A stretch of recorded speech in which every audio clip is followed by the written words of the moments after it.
Welcome back to more Let's Play Pokémon LeafGreen. Last time, we finished the main story. Today, here we are at the title screen to continue our adventure into the post-game. Now, something I haven't really mentioned. Anytime you continue the game will give you a little recap. It's been doing this throughout the entire game, but frankly, I didn't feel it entirely necessary to bring this up. This is one of the only Pokemon games that actually does this, but I thought it'd be cool to see it, even though it's, the end of the game. Red had a marvelous battle with the champion, Blue. In the end, Blue sent out Alakazam while Red countered with Dragonite. And, as a result of battling with every bit of power, somehow won the match. And the game ended with us saving at Pallet Town. And Brad, you're back, are you? How much have you filled in your Pokedex? May I see it? Let's see. You've caught 121 types of Pokemon. Now this is impressive. There's something I wanted to ask of you, Brad. Come, follow me. Now you might be wondering, why does he check your Pokedex? Well, if you haven't caught at least 60 types of Pokemon, this will not occur. Recently, there have been sightings of many rare Pokemon species. I'm talking about Pokemon that have never been seen in Kanto. I would love to go see things for myself, but I'm much too old. Since I can't do it, Brad, I'd like you to go in my place. Hey, I heard that. Gramps, what's with favoring Brad over me all the time? I went and collected more Pokemon, and faster too. You should just let me handle everything. I know. Of course, I need your help too. Now, I need to see both your Pokedexes. Professor Oak took both the Pokedex units. And, after he's done tinkering with them, and that's done, now these units can record data on a lot more Pokemon. The Pokedex will be upgraded. Now, Red and Blue, this time you really must work towards filling your Pokedexes. I urge you to make them the best and the most complete of all time. Truly, this is a monumentally great undertaking in Pokemon history. Gramps, calm down. Don't get so excited. I'll get the Pokedex completed. Don't you worry about a thing. I think I'll try looking around one island first. Anyways, I'm out of here. No smell you later. Looks like he's grown a bit. So yeah, so long as you have 60 types of Pokemon recorded in your Pokedex, Oak will automatically upgrade your Pokedex into the National Dex. This Pokedex will show you all of the Pokemon you have seen in Kanto and nationally. Now you might be wondering, what do you mean by national? Well, every other Pokemon game that has occurred since Fire Red and Leaf Green and before it will now be able to be recorded. Anything from Gold, Silver, Crystal, or Emerald, Ruby, and Sapphire, generations 2 and 3, respectively, can now be captured and owned in this game, which is pretty darn exciting. Especially considering what Oak said. Remember how he mentioned that new rare Pokemon have been spotted? Well, turns out in the post-game, once you upgrade your Pokedex to the National Dex, Pokemon from the Johto region will now spawn. That's Generation 2 for those who aren't in the know. Additionally, because Pokemon Fire Red and Leaf Green were remade in Generation 3, the most recent games were Ruby, Sapphire, and Emerald. So, if you have a copy of Ruby, Sapphire, or Emerald, you'll eventually unlock the ability to trade directly between those games, which is pretty darn cool. Admittedly, I have a copy of Pokemon Emerald, so maybe I'll show it off as a bonus episode. Though, admittedly, that's not going to be the purpose of the post-game. Within the post-game of Pokemon Fire Red and Leaf Green, you need to venture into the Sevii Islands once more. That's specifically why Blue mentions it, saying, hey, I think I'm gonna go there. So, let's do just that. And I think you'll begin to understand just why it's so important. Basically, remember that cave way back in Cerulean I mentioned last episode that was guarded and we couldn't really enter, who houses a very special Pokemon that we still need to catch for our Kanto decks? Turns out, in order to get in there, you need to prove that you're pretty darn powerful and that you're capable. So, we need to go to the Sevii Islands and complete several different side tasks in order to enter the cave. This, in turn, also allows you to unlock the ability to trade between Fire Red and Leaf Green and the other Generation 3 games. So, Pokemon Fire Red and Leaf Green will then be able to trade with Ruby, Emerald, and Sapphire. Pretty darn cool, huh? It's a bit weird that it's a requirement in order to get the 150th Pokemon in the dex, but I don't think it's too big of an issue. So, hey there. Ah, you have a tri-pass. Would you like to board the Sea Gallop Ferry? We sure would. Let's go straight to One Island. Okay, everything's in order. Sea Gallop High Speed 7 will be departing immediately. Whee! Well. Back to the place where we grinded for hours. Man, it feels just like yesterday. Ah, memories. So, let's go to Celio and see if there's anything new. So, hey there, Celio. Brad, how have things been for you? Oh, is that right? You've caught more Pokemon. Do you know what? Maybe I can be useful to you. I'm modifying the network machine right now. I'm changing it so it can handle trades over long distances. When I get finished, you'll be trading for exotic Pokemon from trainers far away. But there is a slight catch. For the link to work, the machine needs a special gemstone. It's supposed to be on One Island, but I haven't found one yet. Who knows where it could be? So yeah, there's your big hint as to how to start the post-game. Blue directs you to One Island, and then Celio tells you that you need to find gems in order to power up the machine. Now, for the things that are coming up, we're going to need basically every single HM move. Yes, including Flash and Cut. For this very specific purpose, I would recommend a couple different Pokemon, namely Meowth. Meowth will learn Cut and Flash. It also, if I believe I'm correct, should have the ability Pickup, which may pick up items after every battle. So not only will you have a nice HM user that has two of the most annoying moves to learn, but you'll be gaining items after each fight potentially, so he's pretty great. He, she, whichever gender Meowth you got. Then the other Pokemon I would recommend eventually bringing along is Gyarados. Gyarados learns just about everything you could want that Meowth can't. It'll learn moves like Surf, Strength, Rock Smash, and even an HM move we don't know about yet. So, out of these two Pokemon, I would recommend bringing them both. Though there is one issue. This means you're going to be down 2 party members. So, if I were you, leave behind your 2 strongest and bring everybody else. In our case, that would be Zinx, and of course, Arthur. I wouldn't recommend ever leaving behind anyone that knows other HN moves, so in our case, Tiamat and Locke. It's pretty safe to say they're going to be in our party for the rest of the game, regardless of what we do, pretty much. Otherwise, Cabbage and Awry, they could use some levels, so we'll bring them along. Plus, of course, we'll have our trusty Meowth and our Gyarados. It might feel a little weird saying that, but hey, it is what it is. So, first and foremost, let's make sure to actually teach these Pokemon the moves they need to know. They're not going to be very helpful without knowing them, so let's get right to it. First and foremost, Cut. Here you go, Meowth. Machine set. Wow, wow, wow. Ba-bam! Meowth now knows Cut. Hooray! That's going to be very useful. We already have Fly and Surf, so next up is Strength. That'll be for Gyarados.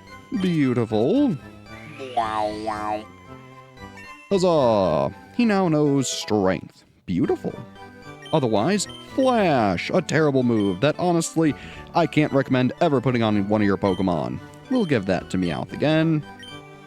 We'll get rid of one of the moves that she happens to know, such as Bite, sure.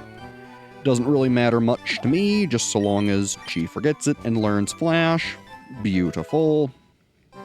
And then, good old Rock Smash. That'll be for Gyarados. There we go. Bada bing, bada boom. We now have every single HM in the game with us. Now, you could also use a Persian instead of a Meowth, but I like Meowth just for the simple fact that Meowth has pickup. It's pretty darn useful. So, at this point, remember all that time ago when we went to Mount Ember and there was those Team Rocket grunts? Turns out, that's where we need to go in order to get the first gemstone. Now, I've kind of been talking about it already, but getting these gemstones unlocks the ability to trade with Ruby, Emerald, and Sapphire. Namely, Ruby and Sapphire. Emerald's the third game, kind of how Crystal was the third game to Gold and Silver, and how Yellow was the third game to Red and Blue. Fire Red and Leaf Green doesn't have an equivalent to this, so don't be too surprised if we don't find an Emerald, but we do happen to find a Ruby and a Sapphire to put in that machine. It's kind of cute how they did it. Still, man, I really should just use a repel on these wild battles. Granted, if I did that, then you might not see some of the new Pokemon that we can encounter. Like Oak said, you can find all sorts of new Pokemon all around. So, keep your eye out. Now, I will say, I don't plan on catching any of the new Pokemon we can encounter.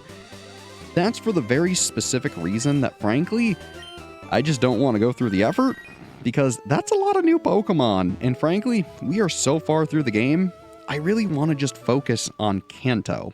You know, Generation 1, or Fire Red and Leaf Green. I want to focus on those dexes a lot more than I want to focus on, say, the Johto dex or the Hoenn dex. So, for now, I don't plan on doing any of those. Oh, punch through at last. Let's go treasure hunting. Any treasure we find, we haul back to the warehouse. Understood? Oh, and what are the passwords at the Rocket Warehouse, I mean? What, you forgot the password? There's actually two. The first one's Goldeen Need Log. And the second one is... Hey, this snoop's been listening in. Yeah. How's it going? Been eavesdropping on us, haven't you? Yeah, we sure have. Sounds like you're up to no good, huh? Wouldn't you know it, in typical Team Rocket fashion, they certainly are up to any good. And again, notice, we just beat the game with level 60 plus Pokemon. And even these rockets still have sub 40 Pokemon. I still don't know why they didn't feel the need to up the EXP, or well, the levels on enemy Pokemon. It's still such a strange decision, and I still don't understand it. I mean, look, again, I'm no game dev, but seriously, why at this point wouldn't you make all of the Pokemon at least level 45 to 50? I mean, seriously, the player has proven they can beat higher level Pokemon. Who knows? Huh? What?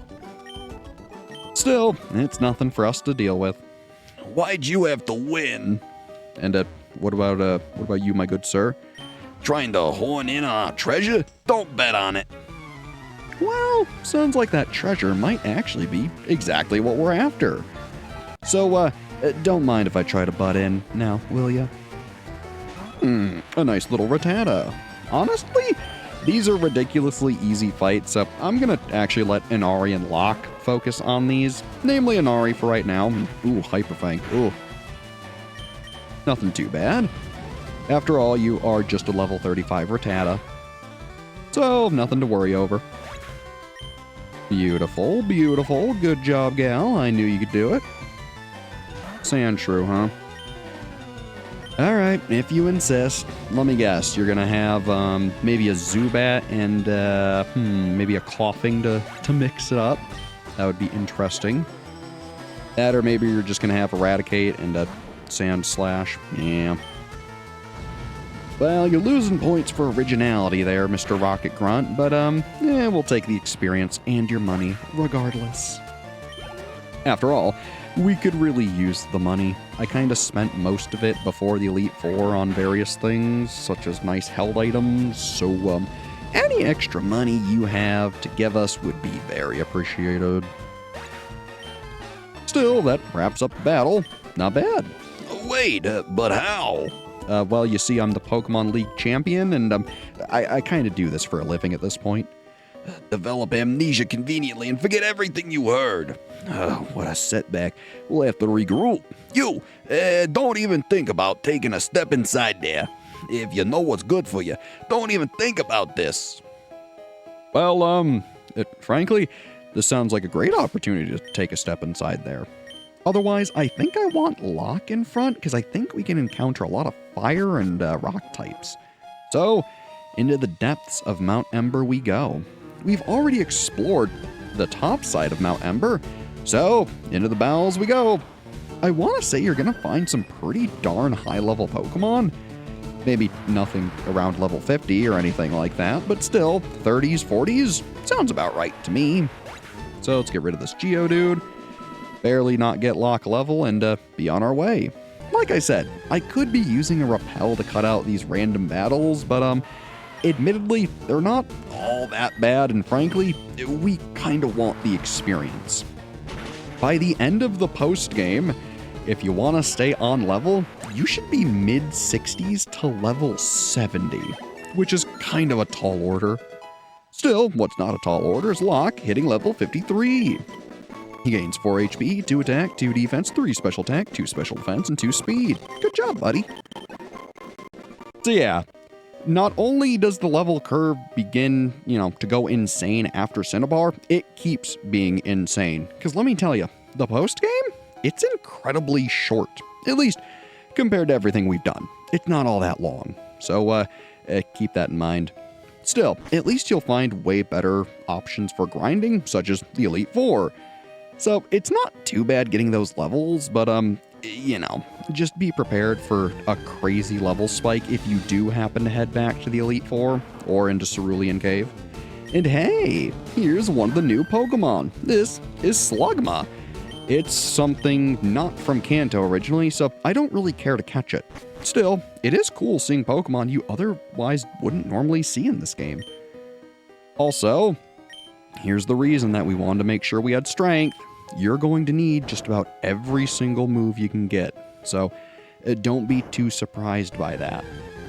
Otherwise, another pesky random encounter with another Slugma. Now, I want to say, if you are interested, I believe you can encounter Slugma's evolution, Magcargo, here, which is pretty cool. It might be a little further in, and frankly, I didn't do really any research onto where any of those Pokemon are, but it is still kind of cool, at least I think. So, strength, push the boulder. I think I accidentally messed up the puzzle because I double tapped the stick forward. Whoopsies. Still, it's at least easy enough to reset the puzzle, thank goodness. We're just gonna have to use strength again, but that's no worries. There we go. I tell you, the GameCube controller sometimes is a little easy just to keep pressing that stick, and it's a little sensitive. Thinking about it, there might actually have been an item down in that little alcove, which is why they may let you push the boulder forward. That's my guess. So, I'm certain if you use your item finder, you might be able to find something there. Again, I'm not particularly worried about it.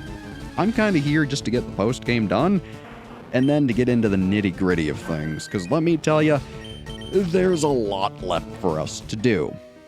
Now, while I did mention that I don't plan on catching any of these new Pokemon, the ones from the different regions, there is one very unique exception. I believe once you unlock the ability to trade from faraway places by doing all the Sevii Island post-game content, you also unlock a roaming legendary from Generation 2. Also, what's this? Bunch of writing? Oh. Well, if you happen to know Braille, here's some Braille you can read. I'm gonna be completely honest. I don't know Braille. This is kind of a source of a lot of kids' anguish because in Emerald, Ruby, and Sapphire, there's also Braille you need to read. Oh, what a pretty looking stone. What's this? Oh, good. Things I also can't read. Wonderful. You know, admittedly, that's kind of a lot. So, you know, thank goodness that they put Braille in a children's game. I don't know what possessed them to do that, but I mean, hey, it is pretty cool for anyone who does know Braille.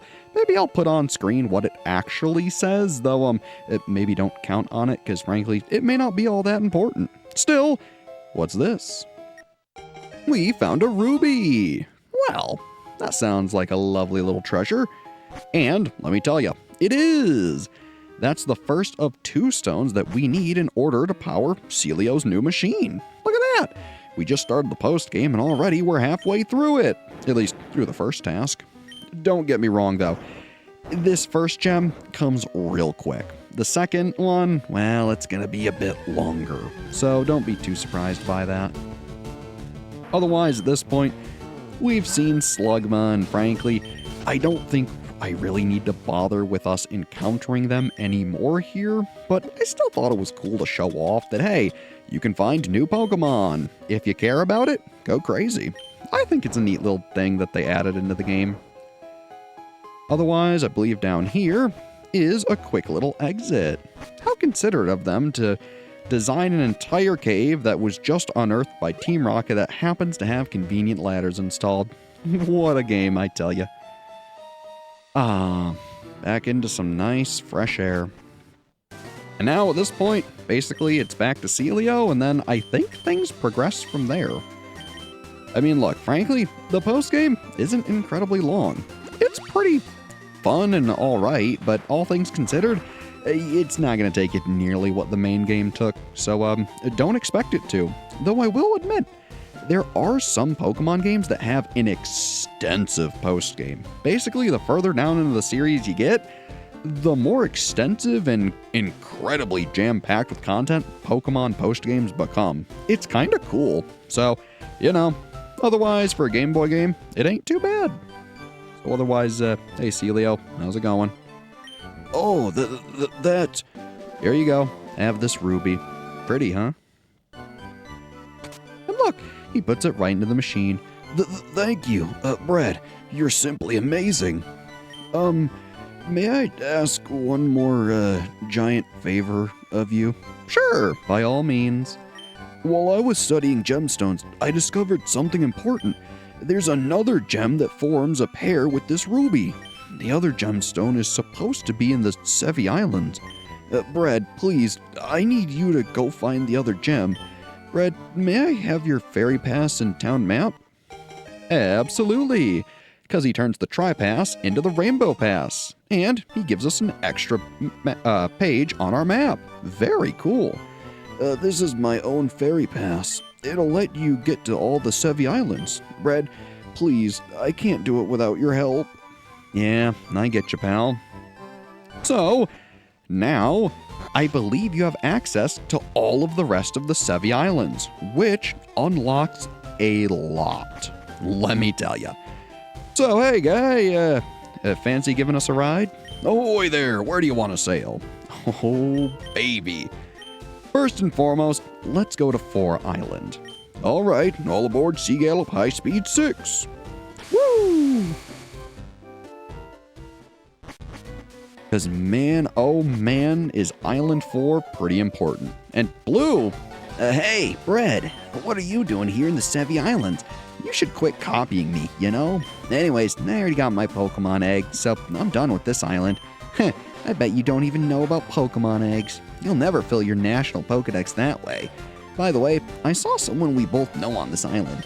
Why don't you go look around if it makes you curious? Me, I don't have the time to waste. Be smelling ya. Right. Still, he mentioned something extremely important. Pokemon eggs. That's right. This is where you can find the daycare that allows Pokemon breeding. Using breeding and the National Dex, not only can you get the other Pokemon in the pair of Hitmonlee and Hitmonchan, you can also breed more Eevees and get the other evolutions you missed. This is a seriously awesome improvement compared to the original Red and Blue, and even Yellow.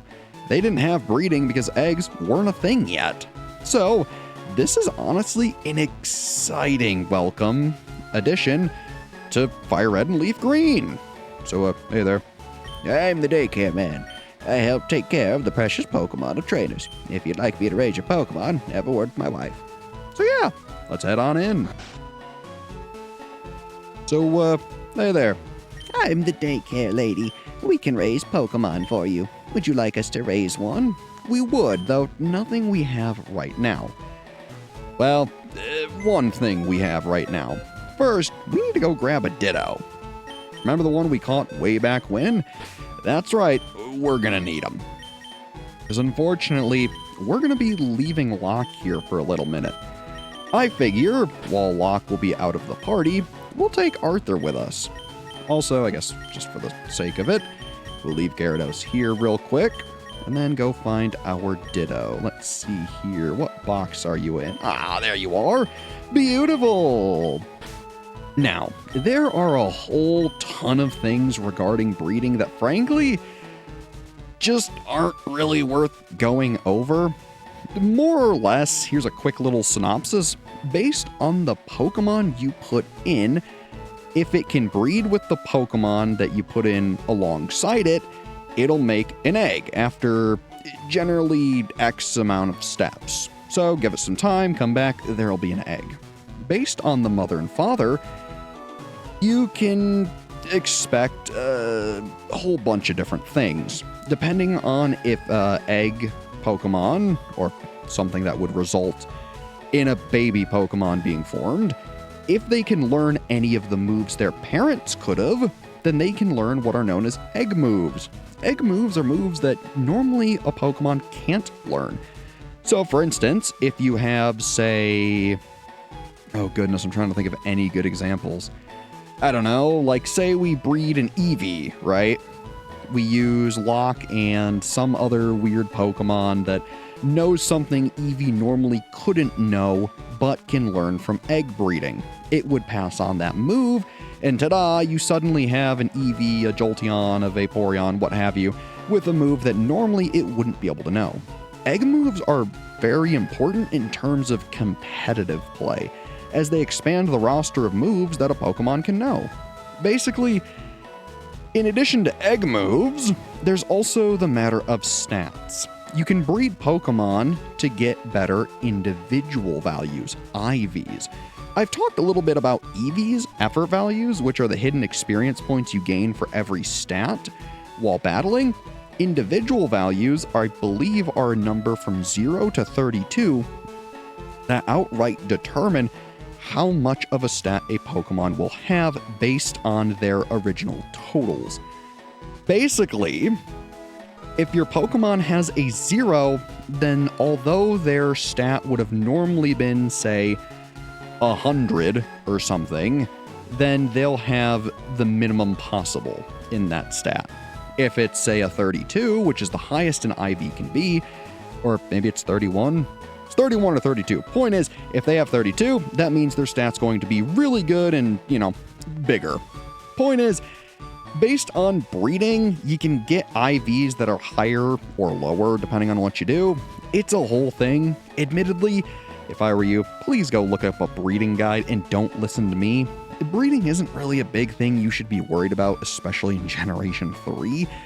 Though for the later games, it's certainly something that's really fun to dive into and really explore. Admittedly, there's been some really awesome guides for breeding that have been made out there and put on YouTube, or even just in forums or across several different websites such as Cerebi, Bulbapedia, you name it, you can find it.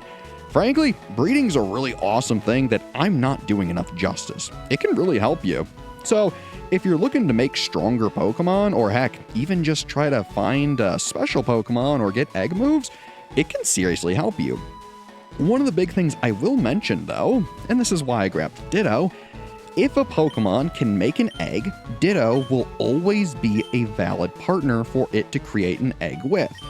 There's this whole system where Pokemon are in categories that they can make eggs with. Basically, I think they're called egg groups.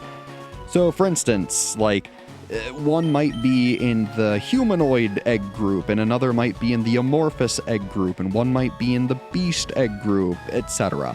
Point is, Ditto voids all that, and if it can make an egg, Ditto will make an egg with it, regardless of what the other Pokemon is, so long as they can. Otherwise, you would have to find similar Pokemon. Generally speaking, anything that is the exact same Pokemon, so a Vaporeon and a Vaporeon, they can usually breed.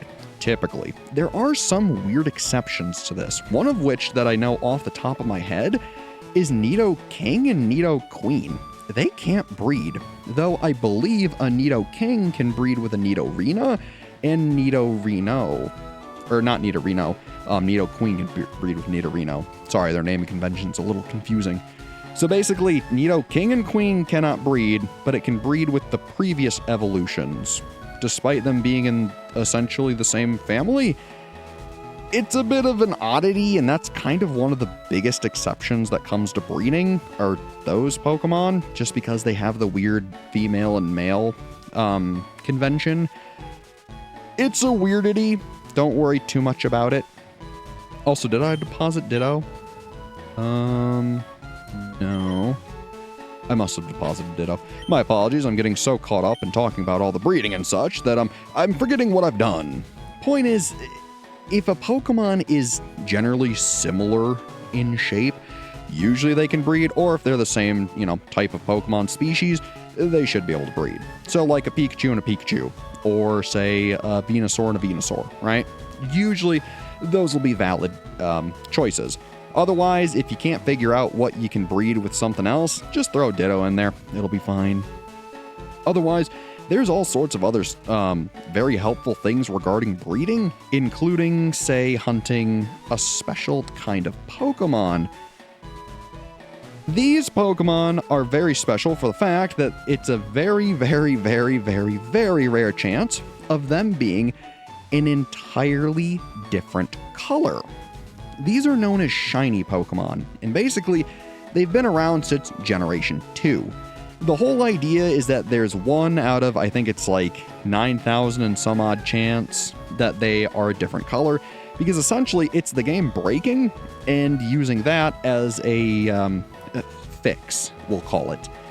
Point is, these shiny Pokemon literally shine in battle. When you throw them out, they have a little sparkle, and they look different. There's a whole craze with finding these Pokemon, and frankly, they are incredibly rare.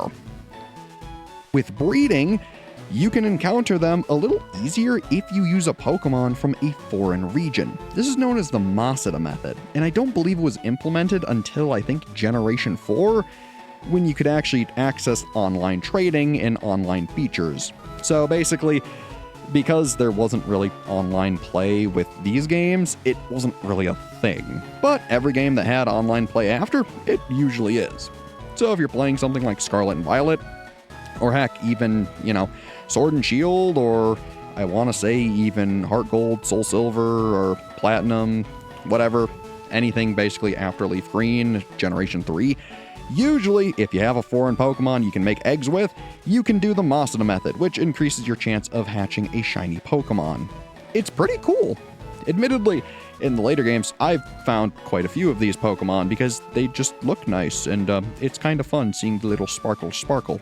Point is, with breeding, there's a better way of getting them than, say, just hoping you randomly encounter them.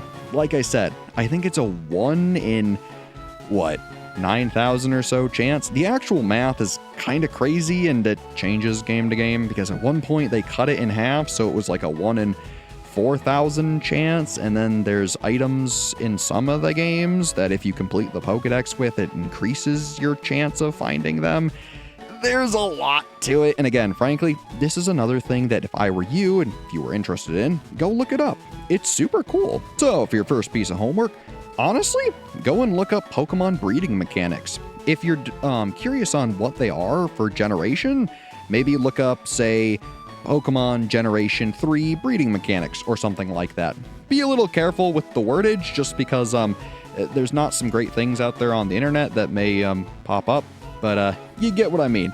Keep your safe search filter on, look up mechanics along with that, you should be good to go. It's pretty interesting learning about breeding and how eggs and stuff work in Pokemon. It's really cool, it's very in-depth, and honestly, it'll do a lot better of a job explaining it than I probably ever would. Now look, if I had proper notes and stuff, I could probably tell you pretty easy, but you get the point. Go look it up. It's pretty interesting and really in-depth. Otherwise, as for homework piece 2, look up shiny Pokemon and all the things involving them. The methods, the rates, heck, even just some of your favorite shiny Pokemon might look really cool if you've never seen them before. Give them a look. It's a super fun time. Otherwise, next time we play Pokemon LeafGreen, we're going to be exploring the rest of the Sevii Islands and completing a little bit more of our Pokedex using the almighty breeding method. So, as always, I've been Brad.